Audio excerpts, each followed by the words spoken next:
안녕하세요. 반갑습니다. 정보처리기사 2020년 1, 2회 통합기출문제 두 번째 과목 소프트웨어 개발 문제풀이 시작하겠습니다. 이번 과목은 이제 소프트웨어를 개발하는 과정에서 여러 가지 문제들이 있고요.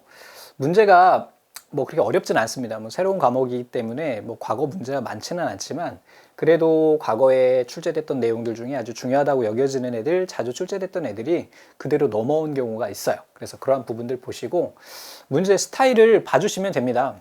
뭐 똑같은 문제가 다음 회차에 보통은 이제 정보처리 기사나 정보처리 산업기사, 그 다음에 사무자동화 산업기사가 이제 같은 직렬이라고 말씀드렸잖아요. 이 시험들을 보면은 전 회차에서 적어도 10문제는 다음으로 넘어가긴 합니다. 근데 아직 이제 시험이 많이 진행되지 않다 보니까 다음에 그렇게 많이 여기서 넘어갈까, 아주 진짜 토시 하나도 안 틀리고 똑같은 문제로 넘어가게 되는데 이번엔 5문제 정도 다음 회차에 나오지 않을까 싶어요. 새로운 문제를 많이 만들어서 DB에 가지고 있을 것 같습니다. 우선 첫 번째 문제인데요. 시험 끝나고 나서 많은 분들이 궁금해하셨던 내용들의 문제였던 것 같아요. 경계값 분석이라고 하는 게 있어요. 우리가 소프트웨어를 개발하고 나서 얘를 테스트를 하게 됩니다. 얘가 정상적으로 처리가 되는지를 보는 걸 우리 테스트라고 이야기를 하고, 여기에서 이제 그 테스트할 때 사용되는 그 값들을 우리 테스트 케이스라고 이야기를 하는데, 여기에 나오는 이 경계값 분석이라고 하는 거, 경계가 뭐예요? 우리 뭐 지도를 그릴 수는 없고 그냥 경계라고 이렇게 이야기를 해볼게요. 이거 지금 안 그려졌네. 자, 우리 경계가 이렇게 있다고 치면은 여기가 이제 경계예요. 뭐 시험을 봤다 그러면 이제 합격 아니면은 불합격, 이 기준이 되는 그 기준값을 우리 경계값이라고 이야기를 하거든요. 그러니까 여기에서 보니까 평가 점수가 쭉 나열이 돼 있고, 여기에서 80점 이상인 아이들에서부터 시작해가지고 100점까지는 A학점이고요. 60점부터 시작해가지고 79점까지는 B학점이에요. 그 다음에 0점부터 59점까지는, 야, 이거 후하다, 그죠? 이러면 그냥 탈락이지, 그냥 이거를 C학점을 주네요. 뭐, 아무튼. 요렇게 요 값들, 요 값의 기준이 되는 어떤 값이 달라지는 그 경계들을 우리가 가지고 테스트하는 것을 경계값 분석이라고 이야기를 합니다. 자, 첫 번째 59점 볼게요. 자, 59점은 어디에 있느냐면은 여기에 있어요. 그죠? 얘가 59점. 또 여기에 있어요. 어떻습니까? B학점이 되거나 C학점이 되는 경계 있죠? 그래서 얘는 경계값이 맞습니다. 경계 테스트 케이스가 맞고, 다음에 80점이에요. 80점 보니까 여기에 있어요. 그래서 80점부터 시작해가지고 그 경계가 되잖아요. 시작값이 되잖아요. 그래서 얘도 경계값이 맞습니다. 다음에 90점은요, 이 중간에 있어요. 뭔가 구분해 놨는 어떤 그런 기준이 되는 경계값이 아니에요. 그래서 얘는 아웃입니다. 자, 많이들 헷갈려했던 101점입니다. 자, 101점이면 아니 여기 값이 없는데 얘가 어떻게 답이 될 수 있을까요? 맞는 값이 될 수 있을까요? 하시는데 이런 경우도 넣어봐야죠. 만약에 학교에서 시험을 보는데 0점부터 100점까지 있다고 그러면 상관이 없죠. 그쵸? 그런 경우는 어떻게 해야 돼? 그냥 0점부터 100점까지만 입력하면 되죠. 근데 실수로 10점을 넣다가 101을 넣을 수도 있어요. 그거 테스트 해야죠. 그리고 또 100점 이상인 경우가 또 발생할 수도 있어요. 그럼 그때 어떻게 해야 될까? 여기는 이제 뭐 성적으로 했지만 여기는 이제 오류 뭐 표현, 오류 표시 뭐 이런 식으로 해가지고 코딩을 해줘야 되겠죠. 마찬가지로 얘도 100이 넘어가는 그 기준이기 때문에 또 다음에 그 기준값이 되기 때문에 얘도 경계값이 맞습니다. 요거 기억하고 계시면 되겠네요. 분명히 다음에 또 출제된다 얘는. 자, 이렇게 되는 것이고, 다음에 이제 트리의 차수하고 단말 로드인데 얘는요 정말 여기 뭐 2018년 2회라고 써있지만 이거보다도 훨씬 더 많이 정보처리 기사, 산업기사, 사무자동화 산업기사에 아주 자주 출제되는 그 친구예요. 자, 우선은요 여기에서 단말이라고 하는 애가 있어요. 터미널, 단말은 맨 끝에 있는 아이들을 의미합니다. 끝에 몇 개예요? 맨 끝에 있는 아이들을 몇 개? 바로 단말 로드는 4개입니다. 그죠? 이렇게 4개. 다음에 이번에는 차수는요 여기에서부터 시작해가지고 갈라지는 개수, 최대로 많이 갈라지는 개수를 세워주면 돼요.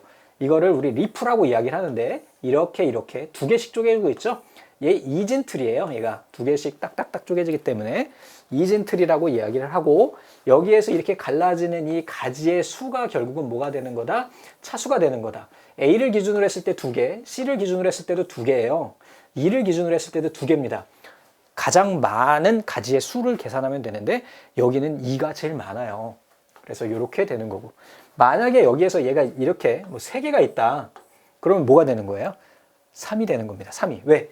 여기에 이 트리 내에서 가장 많은 가지수가 있는 것에 개수를 세워주면 걔가 차수가 되거든요. 그래서 이렇게 되는 거고, 얘는 똑같은 문제가 2018년 2회 때 나왔던 거고, 요거랑 유사하게 단말 개수 또는 차수를 따로따로 물어보는 문제로도 종종 출제가 됩니다. 그러니까 이 문제는 두 개를 합친 문제로 아주 좋은 문제가 되겠죠. 개인적인 생각으로는 계속 출제됩니다. 얘도.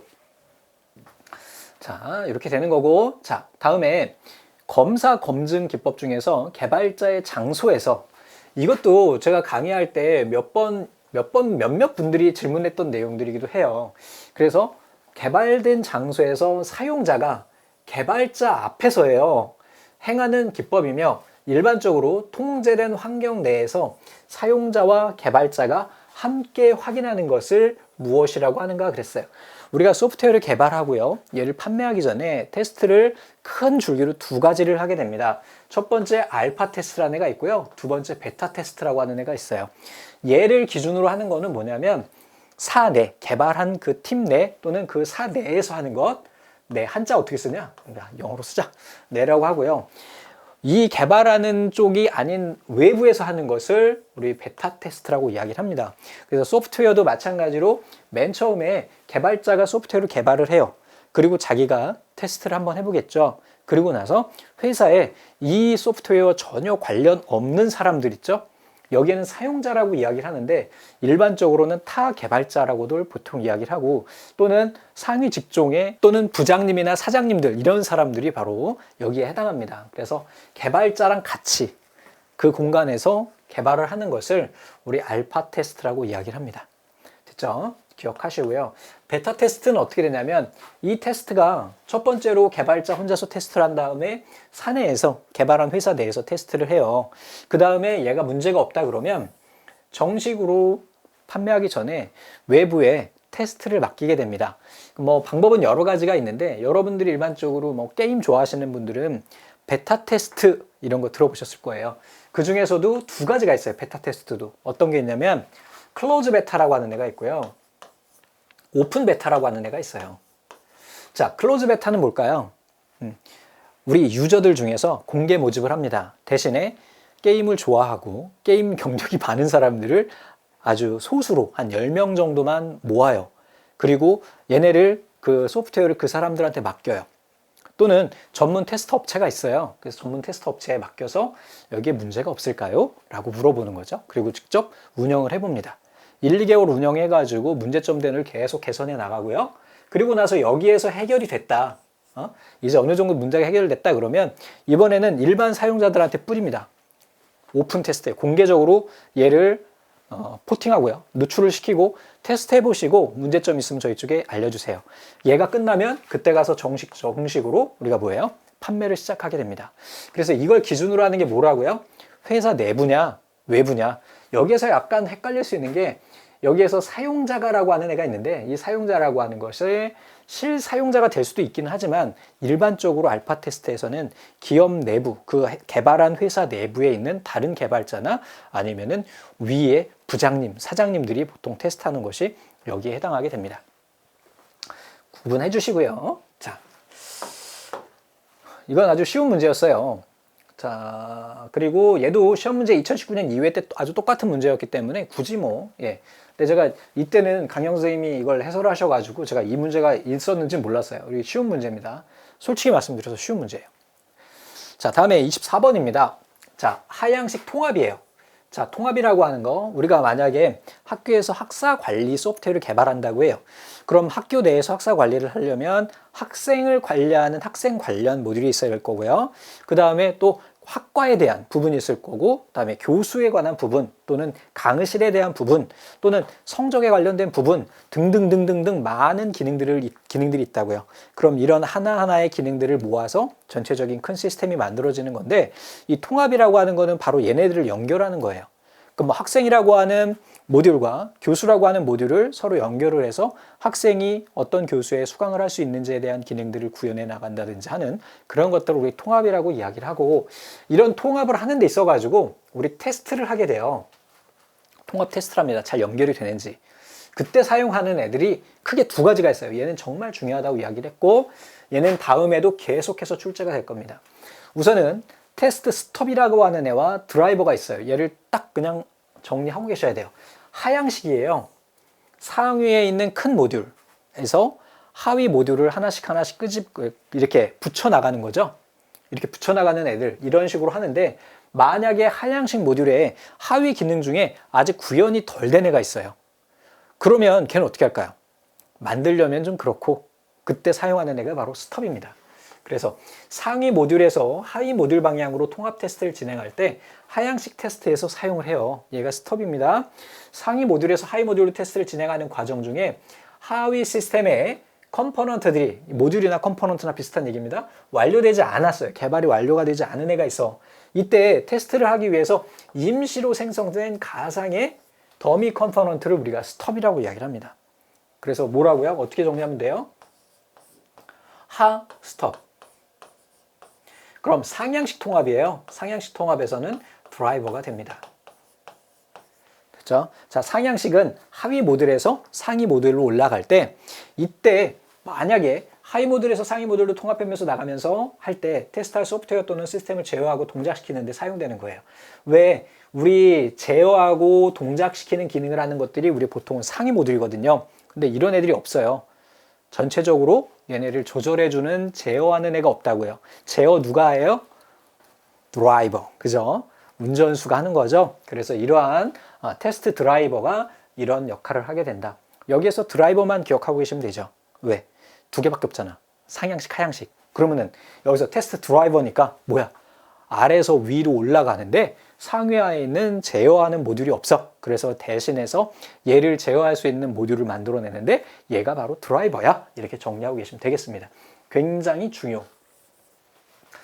자, 다음에 소프트웨어 품질 측정을 위해서 개발자 관점에서 고려해야 할 항목으로 거리가 먼 것은 솔직히 저는 이 문제 솔직히 좀 아니라고 생각해요. 다음에 또 출제될 가능성이 있기는 하지만 저는 솔직히 이거는 문제 버리고 싶어요. 왜냐? 헷갈려 이거. 소프트웨어 품질을 측정을 한대요. 이때 개발자 관점이래요. 이때 개발자 관점에서 봐야 할 내용으로 거리가 먼 거래요. 우선은 개발자의 입장에서는 정확성이 필요하겠죠. 또 무결성도 필요해요. 얘를 사용성, 그 다음에 간결성도 사실은 필요할 수도 있어. 이거 답이 없다고 생각할 수도 있는데 답을 안 바꾸고 계속 간결성으로 가더라고요. 그래서 우선은 그냥 제가 정리를 했어요. 좀 찾아봤더니 잘 나오지도 않아, 이 내용이. 그래서 우선은 소프트웨어 품질을 분류하는 데 있어서는 관계자의 관점에 따라서 있어요. 그래서 사용자 관점에서는 제품의 신뢰성, 효율성, 쓰기 편한, 그 다음에 간결성, 이런 것들이 있다. 그래서 여기에 얘가 이렇게 들어가서 얘가 답이 된 거다 하는데 넓은 의미로 보면은 사실 품질 측정하는데 간결하게 측정하면 얼마나 좋아. 그지? 이걸로 정리하세요. 개발자 단계에서는 검증이 가능하냐, 유지 보수가 쉬우냐, 이식할 수 있느냐, 무결성이냐, 여기까지도 좋아. 사용성이 좋냐까지, 여기까지도 좋은데 이 사용자 관점에서 이 간결성이라고 하는 단어 자체가 저는 조금 애매하다고 생각합니다. 그렇다고 해서 뭐 어떻게 하겠어? 이렇게 나와 있는데, 자, 그 다음에 프로젝트 관리자 입장에서는 생산성, 그 다음에 제어 용이성, 이런 것들이 있다. 한번 정리해 두시기 바랍니다. 다음에는 뭐 간결성 아니고 다른 용어로 나올 것 같아요. 조금 논란이 될 수가 있어가지고. 자, 소프트웨어 테스트에서 이것도 우리 오류의 80%, 이거 저희 그 확인 문제에 있던 내용인데, 모의고사죠. 80%는 전체 모듈의 20% 내에서 발견된다. 뭔 얘기예요? 우리가 소프트웨어가 이렇게 있는데 테스트를 하다 보니까 이 중에 20%, 즉 보통은 우리 핵심 기능들이 되겠죠. 어려운 기능들을 수행하는 20%의 범위에서 거의 대부분, 즉 여기에서 전체 오류의 80%가 발생한다는 거예요. 맞거든요. 그치? 이걸 뭐라고 하냐? 파레토의 법칙이라고 한다. 정리하십시오. 얘는 나중에 실기에도 나올 거예요. 자, 다음에 디지털 저작권 관리 기술의 요소가 아닌 것은 그랬어요. 자, DRM인데 얘는 뭘까요? 디지털 저작권 관련된 기술이에요. 즉, 지금 저희가 영상을 찍어가지고 등록을 하죠. 그럼 여러분들 플레이어, 동영상 플레이어로 재생을 하게 될 거예요. 여기에도 DRM이 걸리게 됩니다. 그래서 강의를 우리 다운로드 받을 수 있잖아요. 대신에 수강 기간 동안만 볼 수 있게 한다든지 이런 것들. 또 소프트웨어를 개발을 해가지고 이렇게 배포를 했을 경우에 얘네 우리 보통은 공짜로 하는 거 좋아하잖아요. 포토샵 같은 게 몇백만 원씩 하는데 구글에서 포토샵 이렇게 검색하면 크랙도 다 나오고 막 하죠. 뭐 시리얼 키도 다 막 나오고 하죠. 뭐 이런 것들을 막아주는 기술이에요. 그래서 당연히 크랙 방지 기술이 있어야 되겠고요. 정책 관리. 우리 뭐 두목넷에서 강의를 다운로드 받으면 다운로드 받았을 때 그 당시에 수강 종료일이 동영상 파일에 박혀서 그 이후에는 재생이 안 되게 한다든지 하는 거죠. 또 암호화 기술. 근데 방화벽은 여기에 해당하지 않아요. 방화벽은 외부에서 공격하는 거거든요. 네트워크를 통해서 외부에서 공격하는 이런 것을 우리 방화벽이 막아주는 역할을 하는 거기 때문에 전혀 여기랑 관련이 없어요. 그래서 방화벽에 대한 것도 제가 넣어놨는데 이건 제가 그 책을 지금 쓰고 있기 때문에 얘네들을 정리해서 한 번에 끌고 들어갈 거거든요. 그래서 좀 내용이 많기는 해요. 그래서 간단히 말씀드리면은, 자, 그래서 여기 보면 DRM의 기술 요소에 보면 저작권 보호 기술에는 이제 암호화나 키 관리, 식별, 정책, 위변조 방지, 워터마킹, 크랙 방지, 인터페이스 인증, 이벤트 보고서, 그 다음에 사용 권한 정책 관리, 이런 정책 관리 이런 것들까지 우리가 볼 수가 있고, 다음에는 얘도 나올 거예요. DRM의 특징, 투명성, 사용성, 유통성, 이 세 가지 기억하시고 여기에 해당하는 내용에 매칭해서 문제 내는 것도 앞에 과목에서도 보셨죠? 그런 스타일의 문제들이 또 출제가 될 거니까 정리 한번 해주시면 되겠습니다. 자, 인터페이스 보안을 위해서 네트워크 영역에서 적용될 수 있는 솔루션과 거리가 먼 것은 그랬어요. 인터페이스 보안이라고 그랬어요. 자, 보안 관련되지 않은 애를 고르라는 얘기입니다. IP, Secure, SSL, SHTTP 얘네 다 보안 관련 솔루션이죠? 프로토콜이죠? 자, SMTP는 얘는 메일 전송 프로토콜이에요. 심플 메일 트랜스퍼 프로토콜이라 해서 메일을 전송할 때 쓰는 프로토콜이 됩니다. 뭐 SSL에 대한 것도 여러분들 기억하고 계셔야 되겠고 IP Secure 프로토콜에 대한 것도 여러분들 좀 알고 계시면 좋겠습니다. 쉬운 문제예요. 워드 프로세서 3급 문제. 자, 다음에 인터페이스 구현 검증 도구 중 아래에서 설명하는 것은 그랬습니다. 워드 프로세서 3급이 없죠, 여러분들. 무슨 얘기인지 아시겠죠? 자, 인터페이스 구현 검증 도구 중에서 아래에서 설명한 것은 그랬어요. 서비스 호출, 컴포넌트 재사용 등의 다양한 환경을 지원하는 테스트 프레임워크다. 여기 다 프레임워크네.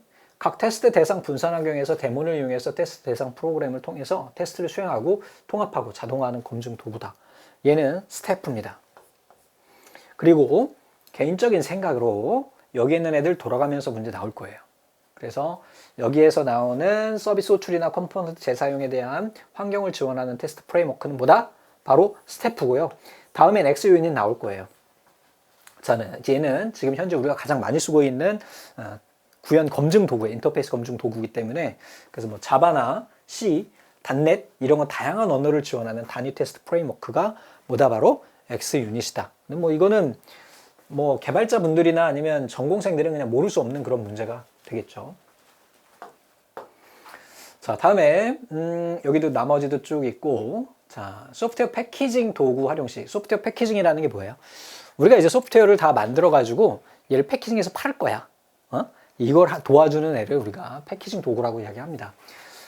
고려사항과 거리가 먼 것은 그랬어요. 패키징 시 사용자에게 배포되는 소프트웨어이므로 보안을 고려한다.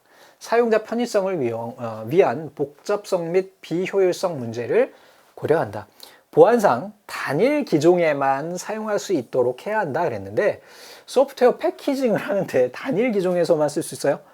뭐 패키징 하는데 뭐 예를 들면 뭐 안드로이드에서만 쓸 수 있게 한다든지 또는 애플에서만 쓸 수 있다든지 뭐 개발 툴이 다르기 때문에 뭐 그거는 그렇게 될 수밖에 없지만 보안 때문에 얘를 단일 기종에서만 쓴다는 건 말이 안 되는 거예요. 그러면은 이게 판매를 그거밖에 못 하잖아요. 다양하게 판매할 수 없잖아. 그래서 제품 소프트웨어 종류에 적합한 암호화 알고리즘을 적용한다. 좋습니다. 그래서 얘가 잘못된 거예요. 자, 한번 볼게요. 배포를 위해서 디지털 콘텐츠의 저작권을 보호하고 관련된 기능을 제공을 한다. 사용 권한 제어 기술, 패키징 기술, 라이선스, 권한 통제 기술을 통해 가지고 불법 복제로부터 지적 재산권을 보호하게 됩니다. 자, 여기서는 패키징 도구 활용 시의 고려사항을 좀 살펴보면은 패키징 시에 사용자에게 배포되는 소프트웨어로 위에 있는 내용대로 보안, 그 다음에 비효율성 문제, 복잡성 문제, 제품 소프트웨어 적합한 암호화 알고리즘을 적용하고 자, 패키징 도구를 활용해서 여러 가지 이중 콘텐츠 및 단말 기간의 DRM 연동을 같이 고려를 해야 됩니다. 이것도 종종 나올 거예요. 자, 31번입니다. 소프트웨어 형상 관리예요. 이 버전 관리라고도 이야기를 합니다. 뭔 얘기예요? 소프트웨어 개발하다 보면은 새로운 기능을 넣을 수도 있고 버그를 픽스할 수도 있어요. 그러면서 거기에 번호를 붙이죠. 버전이라고 이야기를 하죠. 윈도우즈 XP, 윈도우즈 7, 윈도우즈 8, 윈도우즈 10 이것도 다 윈도우즈 만든 MS에서 형상 관리를 하고 있는 거죠. 얘네가 윈도우즈 10이 나올 때 윈도우즈 7에서 10으로 넘어왔잖아요. 8에서 넘어왔나? 그때 그냥 새로 만든 게 아니에요. 윈도우즈 10도 과거에 있던 윈도우즈 8을 가지고 거기에서 기능을 추가하고 새로운 방식들을 추가해서 만들어내는 거거든요. 이러한 전체적인 소프트웨어의 어떤 변경 사항들을 관리하는 것을 형상 관리라고 이야기합니다. 그래서 다른 말로 버전 컨트롤 리비전이라고도 이야기를 하고 다른 말로 컨피그레이션 매니지먼트라고도 이야기를 합니다. 그래서 소프트웨어 변경 사항을 체계적으로 관리하기 위해서 추적하고 통제하는 것을 우리 형상 관리라고 이야기하고 단순 버전 관리 기법인 소프트웨어 운영을 좀 더 포괄적인 학술 분야 형태로 넓히는 근간을 우리가 의미한다. 작업 산출물의 형상 항목, 변경되는 값들의 것을 우리가 선정하고 형상 항목 간의 변경 사항 추적과 통제 정책을 수립한다. 그랬어요. 그래서 여기에서 의미로 적절한 것은 그랬어요. 비용에 관한 사항을 효율적으로 관리한다. 개발 과정의 변경 사항을 관리하는 것이 바로 형상 관리가 된다. 테스트 과정 아니죠. 개발 인력 관리는 아니죠. 문제가 쉬웠다, 그죠? 다음에는 형상 관리 도구의 기능들이 나올 거예요. 커밋, 또 체크인, 체크아웃, 그리고 또 업데이트, 임포트, 익스포트 얘네도 굉장히 중요한 내용이고 여러분들 따로 학습을 하시기 바랍니다. 자, 다음에 화이트박스 테스트에 대한 설명으로 옳지 않은 것은 그랬어요. 우리 대표적인 테스트 기법 중에 두 가지가 있어요. 여기 나오는 화이트박스 방식과 화이트 방식과 블랙박스 방식이 있어요. 딱 이름만 봐도 알겠죠? 자, 화이트는 안을 들여다볼 수 있어요. 들여다볼 수 있다.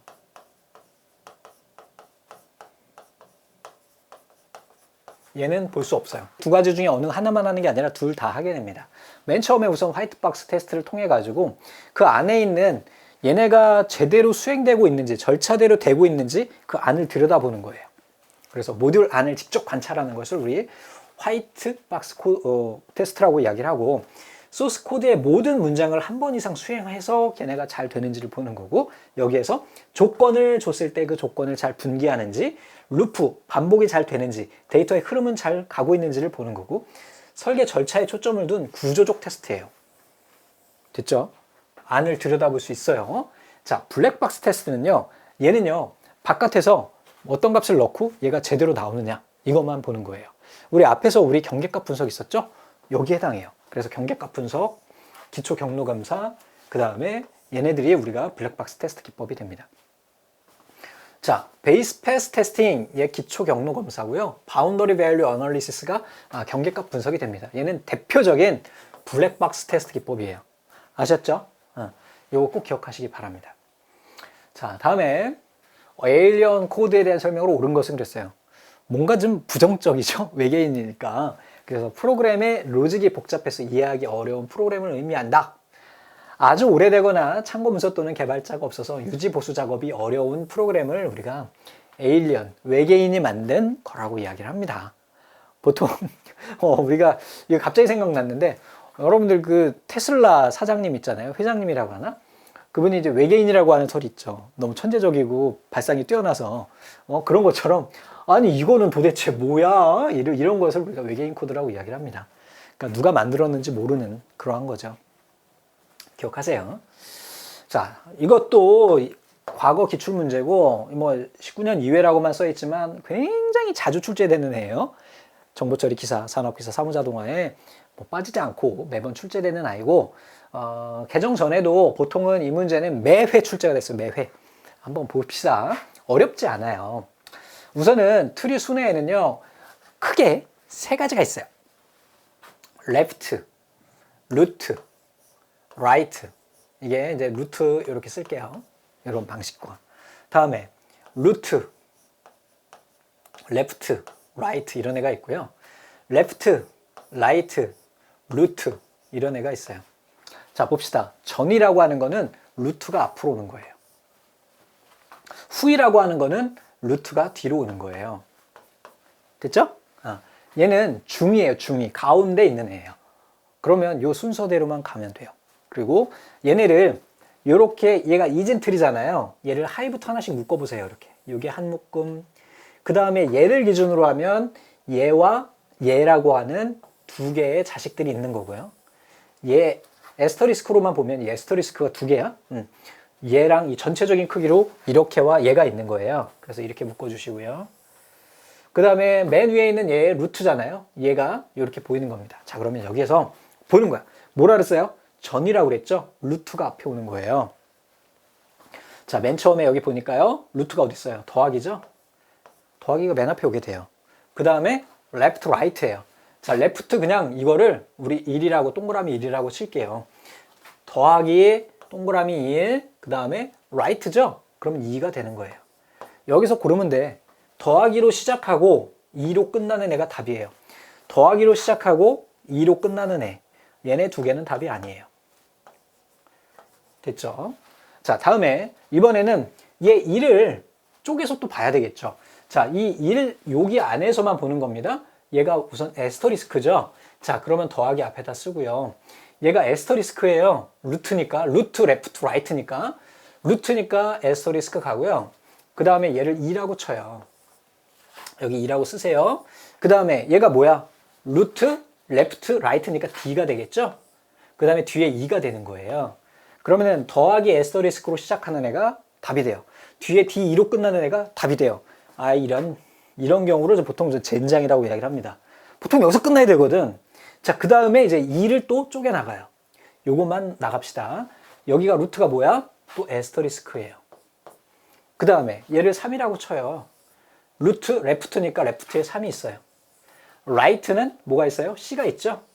자, 그러면 끝에 한번 봅시다. C, D, E로 끝나는 애를 찾으면 돼. 자, 아유, 이런 더블 젠장이에요. 자, 계속 갑니다, 이번에. 그러면 이번에는 3을 가는 거야. 3을 이렇게 가니까 여기에 뭐야? 루트가 슬러시죠. 그 다음에 레프트 라이트니까 A, B, 그 다음에 C, D, E 이렇게 되는 겁니다. 자, 앞에는 어떻게 될까요? 에스터리스크, 에스터리스크, 더하기 이렇게 되는 겁니다. 그래서 더하기 에스터리스크, 슬러시 A, B, C, D, E 이렇게 되는 4번이 답이 되게 됩니다. 됐죠? 이거 굉장히 자주 나오고 중요한 아이입니다. 자, 그렇다면 또 궁금하죠? 이게 선생님 전이만 나오나요? 아니요, 전이만 나오지 않습니다. 얘가 후이도 나와요. 후이도. 중이는 거의 나온 적이 없어요. 그래서 하나 더 해보자는 거지. 자, 이번에는 그러면은 후이인 루트가 뒤에 가는 거예요. 그럼 레프트가 먼저 붙는 거죠? 자, 그러면 여기에 레프트 2가 1번이야. 그럼 레프트 1번. 그 다음에 라이트가 뭐야? 여기 이렇게 얘는 보지 마세요. 요 1번만인 거야. 이렇게 3개만 있는 거예요. 그러면 left, right 2. 그 다음에 더하기 루트 이렇게 되는 거죠. 자, 1번 기준으로 또 안에서 보는 거예요. 이 안에서 보는 거야. 자, 여기에 보니까 left니까 2가 들어가겠죠? right는 뭐예요? D. 그 다음에 에스터리스크. 그 다음에 2 더하기 이렇게 되는 거죠. 다음에 2를 기준으로 보세요. 2로 보면은 얘가 3이 left예요. 그러면 3. 그 다음에 C, 에스터리스크, 그 다음에 D. 이거 에스터리스크였죠? 그 다음에 2 더하기 이렇게 되는 거죠. 자, 3도 보는 거예요. 그럼 어떻게 돼요? A, B, 슬러시. 그리고 C 에스터리스크, D 에스터리스크, E 더하기까지 되는 것이 바로 후이식입니다. 요것만 이 밑에 있는 하위 트리부터 이렇게 묶어서, 그룹을 묶어서 계산하시면 아주 쉽게 계산할 수 있어요. 요거를 그냥 책으로만 보면 또는 해설로만 보면 굉장히 어려워 하시는데 요렇게 강의로 한번 보면은 그 뒤에는 틀릴 일이 없죠. 자, 다음에 이번에는 알고리즘 시간 복잡도 약간 좀 어려운 문제기는 해요. 그래서 여기 보면 시간 복잡도를 표현하는 이게 5예요. 그래서 얘를 뭐라고 하냐면 빅 O 표기법이라고 이야기를 하고 거기에 1이 들어가냐, log n 또는 n이 들어가냐, 또는 n log n이 들어가냐, 아니면은 n의 2승이 들어가는 애에 따라 달라지고요. 개인적인 생각으로는 다음에 문제가 출제된다면 똑같이 나올 거예요. 얘는 빅 O의 1 이렇게. 그래서 시간 복잡도라고 하는 거는 알고리즘의 문제를 해결하기 위한 시간 연산의 횟수를 의미하고요. 알고리즘 소요 시간의 정확한 평가는 어려워서 자료의 수, n이 증가할 때 시간이, 그러니까 알고리즘이 복잡하면 복잡할수록 얘가 어때요? 복잡해지겠죠. 시간이 많이 걸리겠죠. 그래서 증가하는 대략적인 패턴을 우리가 이야기를 하고 얘를 빅 O, 큰 O 표기법이라고 이야기를 한다. 그래서 우선은 여기에 5에다가 1 넣으면 얘는 상수예요. 상수. 값이 변하지 않는 거야. 1이야 그냥. 계속 1인 거야. 그래서 알고리즘 수행 시간이 입력 데이터 수와 관계없이 계속 1인 경우 로그 n이나 n 로그 n이나 n의 이승이나 이 값들에 따라서 그 값이 변하게 되잖아요. 그러나 얘는 상수가 들어있는 거야. 상수가 뭐야? 고정된 값. 1이 들어있기 때문에 그 값이 변하지 않는 겁니다. 얘는 그대로 나올 가능성이 굉장히 높습니다. 대신에 한 3년 안에 나오겠죠? 자, 정렬된 n개의 데이터를 처리하는데 이거 빅 O예요. 그래서 n 로그 2의 n의 시간에 소요되는 정렬 알고리즘은 시간 복집도에 해당하는 거고 얘네를 이걸 외워야 되는데 이것도 약간 좀 지엽적이긴 해요. 여기 보면 이제 합병 정렬이라고 하는데 얘를 뭐라고 하냐면 병합 정렬이라고도 이야기를 합니다. 머지 소트라고 이야기를 하는데 다른 말로 병합 정렬이라고도 이야기를 해요. 같은 말입니다. 그래서 이거는 좀 외워줘야 되겠죠. 그래서 병합 정렬 같은 경우에는 힙, 퀵 얘네들은 시간 복잡도가 빅 O의 n 로그 2의 n 이렇게 된다. 선택, 삽입, 버블 정렬 우리가 일반적으로 사용하는 얘네들은 시간 복잡도가 빅 O의 n의 2승이다.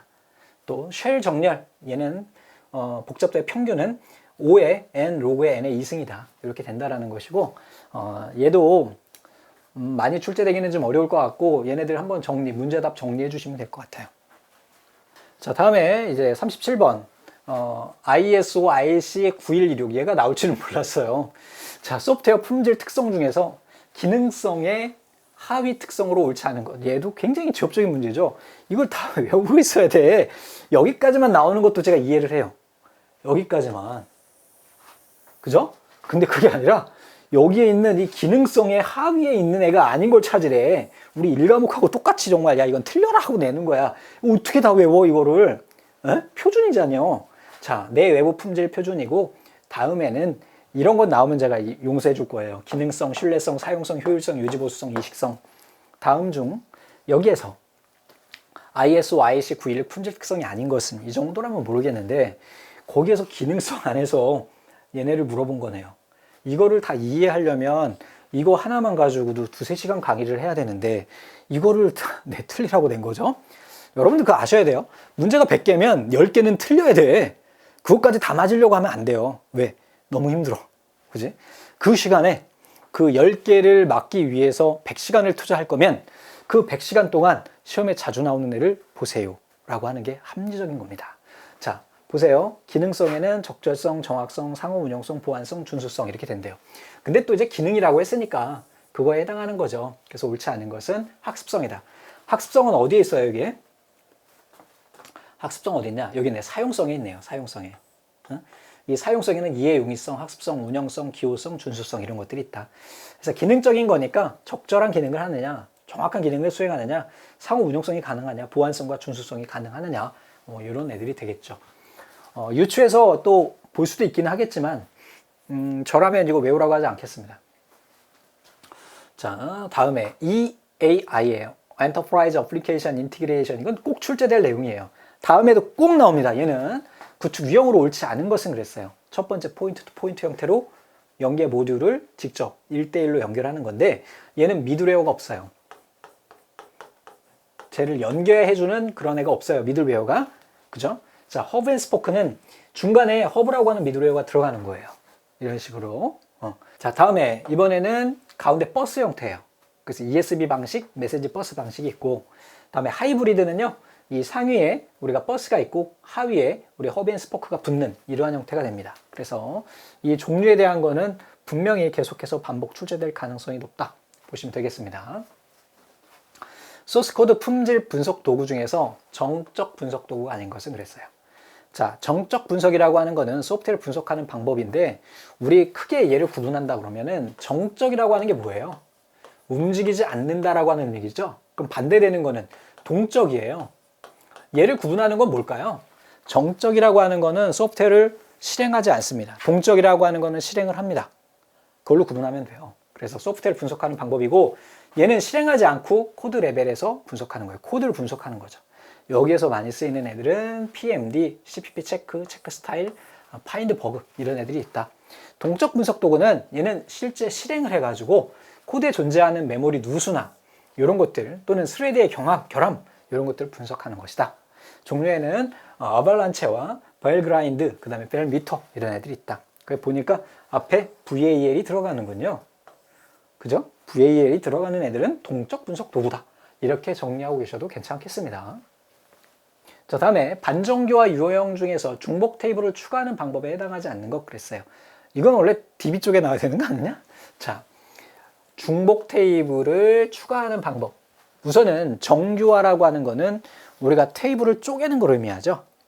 반정교화는요. 테이블을 새로 만들어 넣거나 합치는 걸 의미해요. 그죠? 중복 테이블을 새로 만들어 넣는 걸 의미하는 건데 여기에 해당하지 않는 것은 그랬어요. 그래서 여기에서 들어가는 애들은 뭐가 있느냐면 테이블 분할, 여기에 보면 수직 분할, 수평 분할 있고 테이블을 추가하는 부분 여기에 해당하는 거고 중복 테이블을 추가하거나 집계예요. 집계. 그러니까 테이블 내에 있는 성적 처리를 하는 별도의 테이블을 만들어낸다든지 하는 집계 테이블 추가 또는 이력 테이블, 우리 로그 테이블이라고 이야기를 하죠. 그래서 마스터 테이블에 존재하는 레코드를 중복해서 이력 테이블에 존재하는 방법이 있고 부분 테이블을 추가하거나 진행 테이블을 추가하거나 이 테이블 추가 종류만 정리해주고 계시면 될 것 같습니다. 그래서 우리가 이제 역정교화 또는 반정교화 이 두 가지가 정확히 따지면 다르거든요. 그래서 테이블을 새롭게 추가하는 것들을 우리가 이야기하는 거고 그 종에는 중복 테이블 추가나 집계 테이블 추가, 이력 테이블, 부분 테이블, 진행 테이블 이렇게 5가지가 있다. 이렇게 봐주시면 되겠습니다. 다음에는 테이블 분할 방식에 대한 것도 충분히 나올 수가 있겠고 테이블 병합 부분도 우리가 보면 1:1 관계 테이블 병합 1:1로 합치는 거예요. 얘는 분할하는 거고 추가하는 거고 반정교화라고 하는 거는 정교화가 아닌 반대로 가는 거죠. 쪼개는 게 아니라 합치거나 추가하는 걸 의미하는 겁니다. 그래서 여기에서 집계, 진행, 특정 부분만 포함하는 일부만 넣는 거 있는데 빌드 테이블 추가라고 하는 건 없다 라고 보시면 되겠습니다. 자, 그래서 여기까지 해가지고 우리가 이 과목을 쭉 살펴봤고요. 이어가지고 좀 이제 마지막 과목에서 찾아뵙도록 하겠습니다.